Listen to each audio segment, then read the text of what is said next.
Use L'Hopital's rule to determine the following as x tends to 0. Okay, so let's have a look at what happens when we plug 0 into this immediately. Well, we have 0 on the numerator, and I can see that 5 times tan 0, tan of 0 is 0, so we have an indeterminate form. This is why they're asking us to use L'Hopital's rule in order to solve this. So we are going to differentiate each one of these things independently. So I'll start by differentiating 2x cos x squared.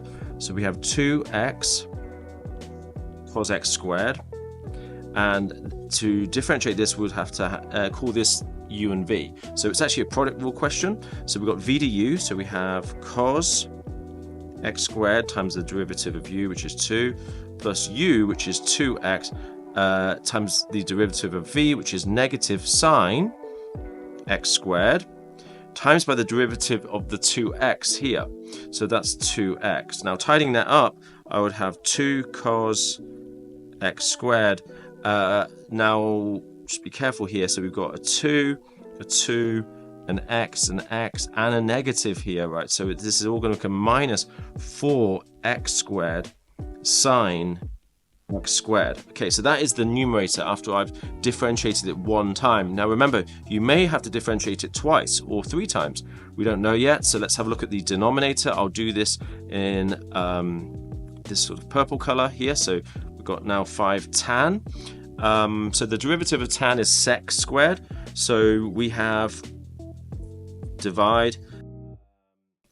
So 5 times sec squared x. Right, I don't think I need to differentiate anything again. I'll just draw a cloud around my result here. I've differentiated only one time, but that should be enough, because if I look at sec squared, remember what sec squared is?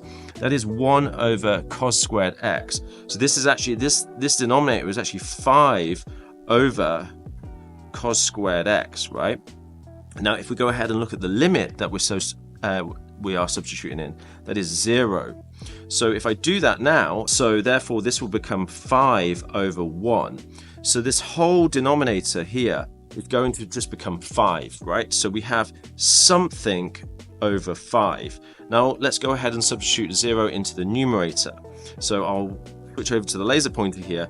So we've got 2 times cos of 0. Now cos of 0 is 1. So therefore we have 2 times 1. Subtract, let's go back here, 4 times 0. Okay, so this whole expression is going to be 0 because it doesn't matter what this is.